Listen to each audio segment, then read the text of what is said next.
Hi everyone, welcome to the Lila YouTube channel. I'm Star, I'm a member of the Lila team, and I'm very excited today because I'm interviewing Deeksha, who is the founder of Lila Wellness. Deeksha is not only the founder of this company and just an awesome person to work with, but she's also the mom of a 3-year-old. So today I'm going to be asking her all about what it's like to balance, running a company while also being a mom. So I guess to start off, how did becoming a mother influence your career and ultimately your decision to start Lila Wellness? Okay. Well, thank you, Star, for the introduction, and it influenced my career greatly. So I think before I got pregnant, I was intimidated by the actual giving birth part of it. I think just because as a society we talk about it quite a bit. Oh, labor pain is tremendous and epidurals, and I think we just know a lot more about it, and we don't know as much about the other parts of pregnancy.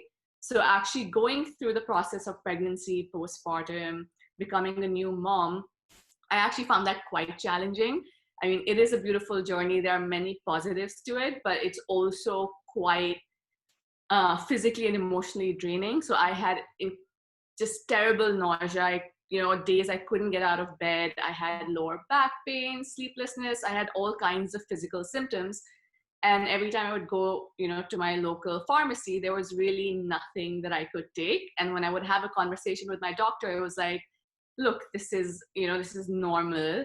There's nothing medically wrong with you. So we don't want to prescribe you anything, because as it is, most things are not tested on pregnant women or women who are breastfeeding. So just there's really not much that we can give you in terms of medication.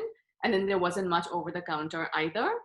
And I found that quite, being from the healthcare industry, I understood what was happening. I mean, I always knew that women's health women's health and wellness is overlooked by the industry. And we've done, I think, women's health a big disservice. But actually going through it,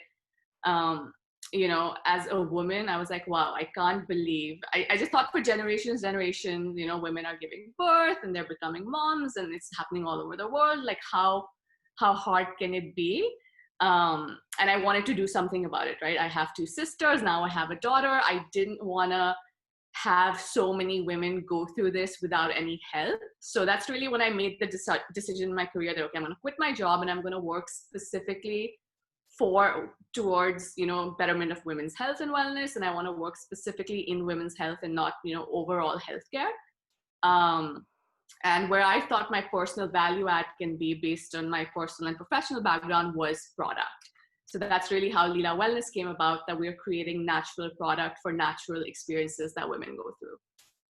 Yeah, wow, that's awesome. It's so crazy how there's just such a lack of care and attention for like helping pregnant women. That's insane to me. But thank you for sharing that. So what are some challenges you face while being a mom while also being the founder of a company and running a company? Yeah. So I think the biggest challenge, at least for me, is mom guilt. It's real and it's there all the time. And I think the way it's a bit different if you're a founder is, so I guess mom guilt in general isn't just when you're at work, you're kind of feeling guilty that you aren't with your child. It's the other way around as well. So when you're spending time at home with your child, you're really guilty that you're not working and out doing other things, and being more productive. And when you're a founder, the work never ends. You don't leave it behind. It's not a 9 to 5 thing. You always have more that you can do. It's kind of a conscious decision to say, okay, I'm done for the day and I'll pick it up tomorrow.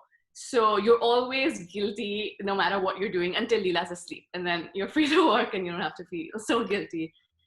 So for me, that's definitely been the most challenging, because I think about it all the time when I'm working, and if I'm traveling for work, especially, I do feel guilty. But I think what I found to be extremely effective is just the quality of time you spend on either of the 2 things is much more important than quantity. And multitasking isn't really that effective.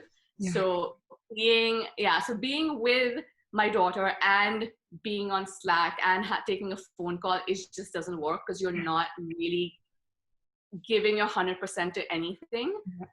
So what I prefer to do is, she has her routine. This is of course pre-COVID, and hopefully, post-COVID we'll get back into the same routine. But when she's off in school or her play dates or her classes, and I'm at work, that's just 100% my focus. I don't um, I try to be as effective as I can, but then when I'm with her, I leave my phone behind. Like, I'm not Yeah. trying to get on phone calls or even reply to messages. It's just she shouldn't feel like I'm constantly distracted. Um, and I shouldn't get distracted and pulled in a million directions when I'm trying to spend quality time with her.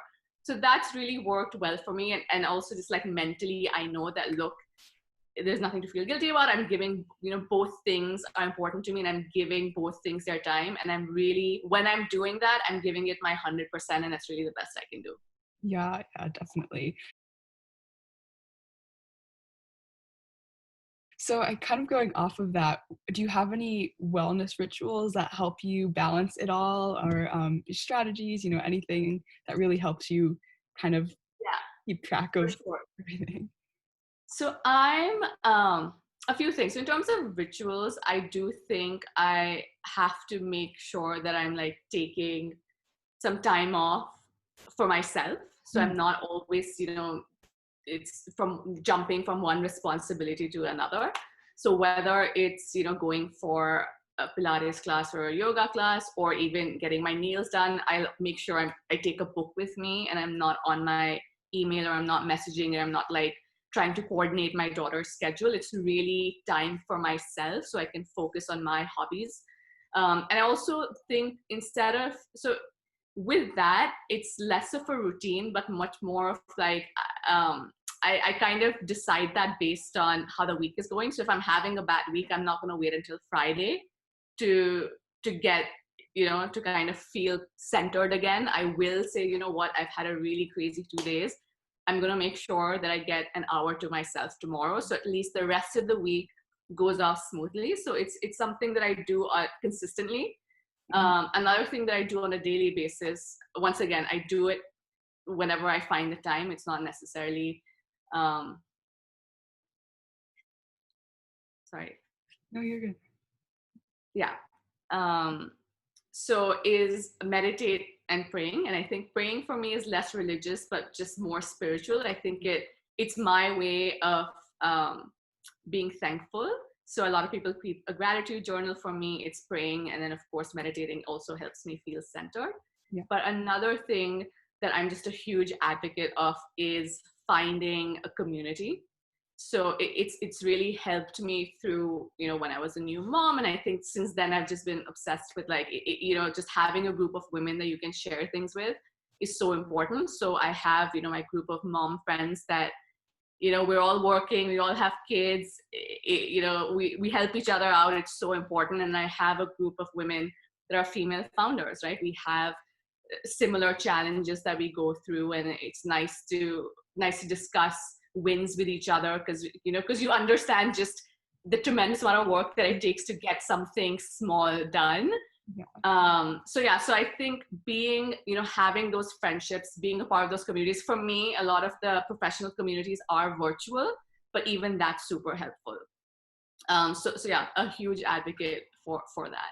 Yeah, yeah. My mom has also instilled that in me, like saying how important it is to have people that you can talk to that aren't in your family but know what you're going through. So that's really great advice. I guess since there's such a stigma about, being a working mom, have you ever felt doubted by others in the industry because you're a mom? Yeah, yeah. I feel like, uh, for sure. I mean, it's happened all the time in very different, it doesn't even have to be kind of in a professional work setting. I think a lot of times, even, casually, when you're meeting people, perhaps they think that, oh, if you're, and especially happened when Leela was much younger, that's like, oh, she's so young and you're starting a company, like, of course we'll see if that ever happens. um but and I think where it stems from is that a lot of times, especially if the person's a parent themselves, they think that, look, your priority is your child, and it's not your work. So, and I think that's where it kind of stems from. But to me, it's a matter of commitment. It doesn't matter how you prioritize things in your life. If you're committed to both things, it doesn't matter. And of course, like I was talking about mom guilt earlier, right? I wouldn't have that if I didn't feel an equal sense of commitment to to both the things. Right, right. um, but yeah, and I think that's where the community aspect comes in, where you see that, okay, you aren't the only person facing this. Mhm. Moms face this all the time, and you learn to kind of just joke about it and not get too stressed out. And of course, you stand up for yourself when you need to. But I think having a community at least mentally helps you deal with some of those things. Right, for sure, for sure. So I think to end, if you have any like final piece of advice for any mom who might be wanting to start her own company. Yeah. um it's just start, right? I think don't let fear hold you back.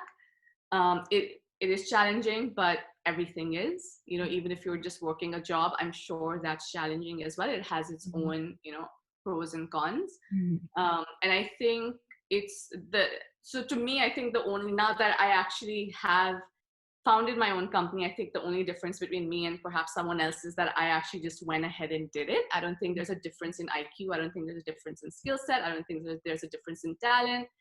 And although there are a lot of female entrepreneurs that I look up to, I'm inspired by, I applaud them for their achievements. Sometimes I don't like when they address them as these super women, and they're doing something that a normal person couldn't. mhm. Because the sense that I get from even the few conversations that I've had with some of them, or have had the privilege of having some of this, that they really want people to think, look, if she can do it, I can do it, right? They really want to encourage women to think like that. And Mhm. sometimes putting them up on that pedestal, it kind of makes it a bit unattainable for the person who's looking at them. That, oh, of course they could do it, but they're clearly, they have something I don't have. Yeah, And I personally think it's not like that. It's literally just um, that initial risk appetite, yeah, actually quitting what you're doing and then getting started, and then of course the persistence to stay the course. yeah, yeah, definitely. Thank you so much for that advice. I mean, this has been really great. I hope that any moms or future moms who are watching are inspired to know that you have what it takes, like Deeksha was saying, to just like go out and either So, change your career or start a business or do anything that you put your mind to. yeah, So, and join a community, right? Or like yeah, find those new friends who are always talking about starting something. yeah. Even that's going to add so much, I don't know, joy to your life, just having those conversations and getting your idea rolling. Yeah, yeah, for sure. I know like my future self, if I ever become a mom, is definitely inspired. So thank you so much. And Thank you so much, Star. no problem. Thanks for watching, everyone. Bye. Bye.